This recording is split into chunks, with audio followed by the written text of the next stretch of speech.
भगवान राम और कृष्ण की कुंडली में भी यही योग बने हुए थे।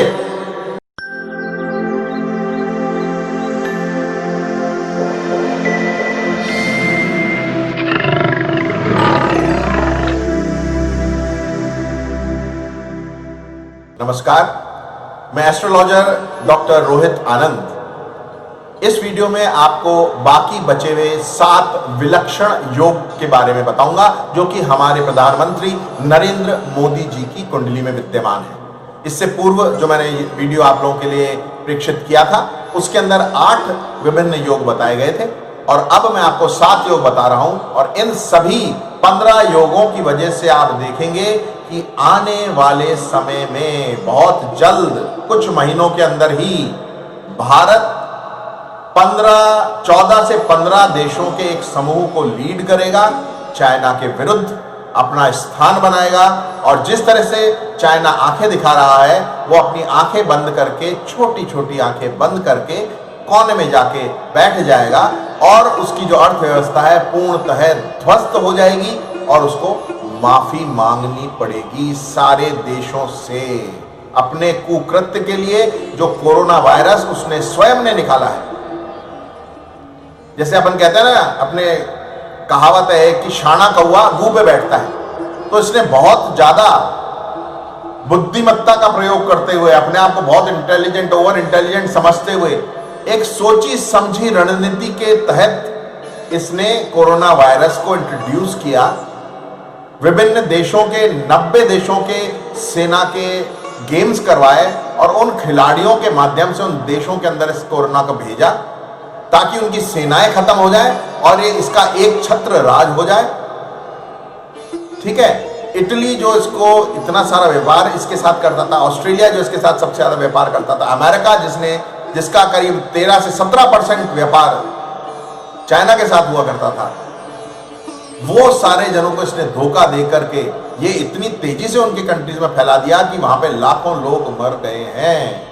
ये जो धोखा इसने मानव जाति को दिया है, इसका दंड इसको अवश्य मिलेगा, ये आप आने वाले समय में देखेंगे और इसमें भारत की एक बहुत ही इंपॉर्टेंट भूमिका होगी। तो आइए अब मुद्दे पे आते हैं और आपको बाकी योग के बारे में बता देता हूं। यहां पे मंगल की 7वीं दृष्टि पड़ रही है 7th हाउस के ऊपर। 7th हाउस होता है वाइफ का, पार्टनरशिप का। ठीक है, जो भी आप रिलेशनशिप्स बनाते हैं दूसरों से उसका होता है।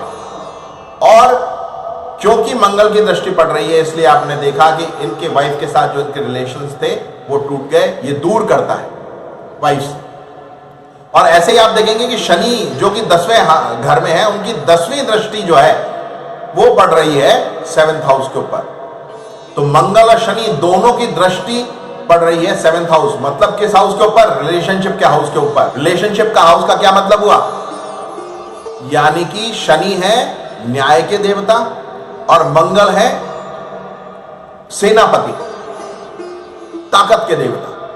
तो यदि किसी व्यक्ति ने नरेंद्र मोदी जी के साथ रिलेशन बनाया है, उनके साथ कोई फ्रेंडशिप करी और उसके बाद उन्होंने उस व्यक्ति ने नरेंद्र मोदी जी को धोखा दे दिया या उनको छोड़ दिया, बिट्रे कर दिया, तो ऐसा व्यक्ति ना घर का रहता है ना घाट का। आप इतिहास उठाकर देख लीजिए, जितने भी कांग्रेस के मंत्रियों ने पहले गुजरात के अंदर मोदी जी के साथ हाथ मिलाया और बाद में उनको छोड़ दिया, आज उनका नाम ना सेंट्रल पॉलिटिक्स में है ना स्टेट पॉलिटिक्स में है। पूरी जो प्रकृति है वो खुद इनके लिए कार्य करती है, इनके दुश्मनों को खत्म करने के लिए। यदि इनका कोई भी जना इनको कॉन्फिडेंस में लेकर के धोखा देता है तो आप केरला का एग्जाम्पल ले लीजिए। केरला के कुछ मंत्रियों ने खुलेआम मोदी जी के बारे में अपशब्द कहे, गाय का मांस खाया और आप देखिए ये इंसिडेंट जब टीवी पे आया उसके कुछ समय बाद ही इतनी जोरदार बारिश वहां पे हुई कि पूरा भी पूरा केरला विध्वंसित हो गया।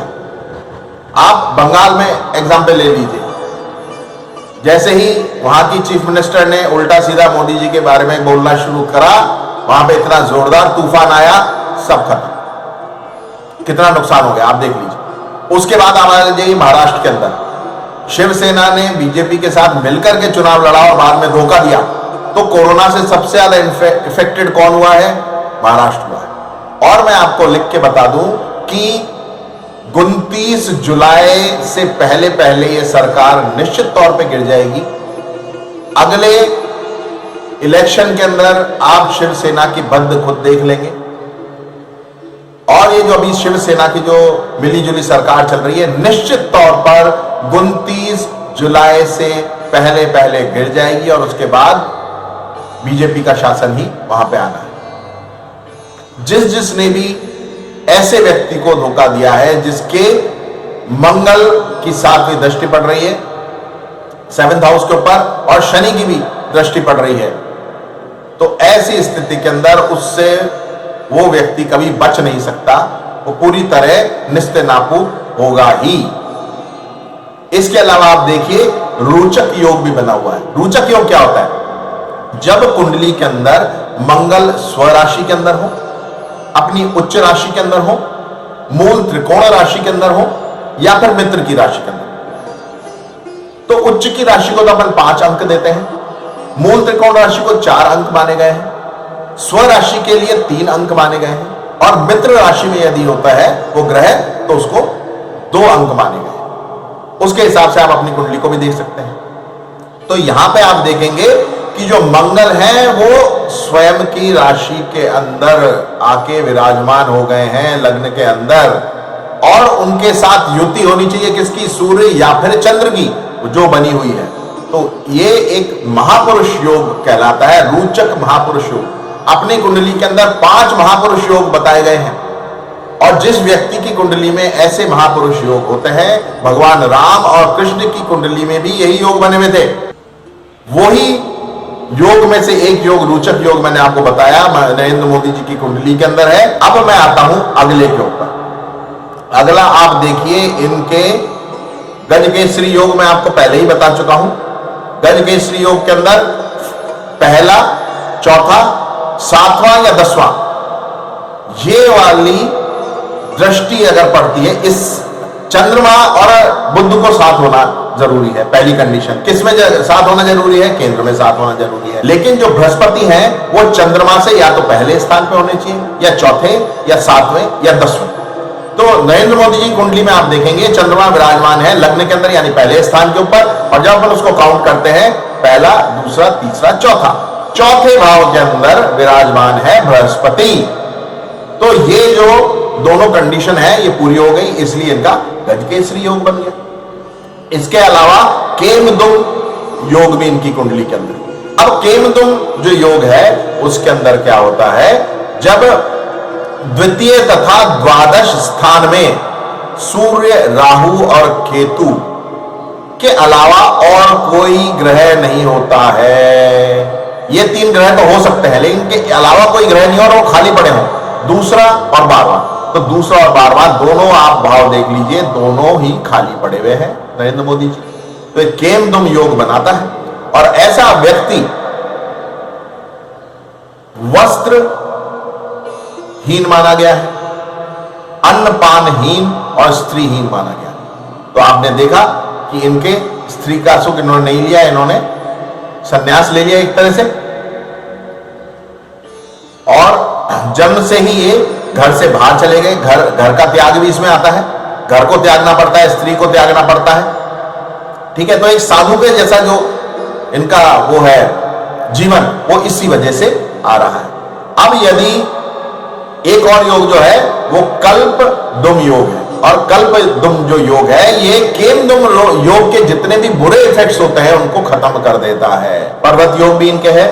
यदि त्रिकोण का स्वामी केंद्र में आके विराजमान हो जाए तो पर्वत योग बन जाता है, और पर्वत योग जिस व्यक्ति के होता है उसको बहुत ही तेजस्वी बनाता है, यशस्वी बनाता है, भाग्यवान बनाता है, दानी बनाता है, अच्छा वक्ता बनाता है। इनसे कोई भी जना वाद विवाद के अंदर नहीं जीत सकता, और अपनी मीठी वाणी से ये किसी को भी मोहित कर सकते हैं।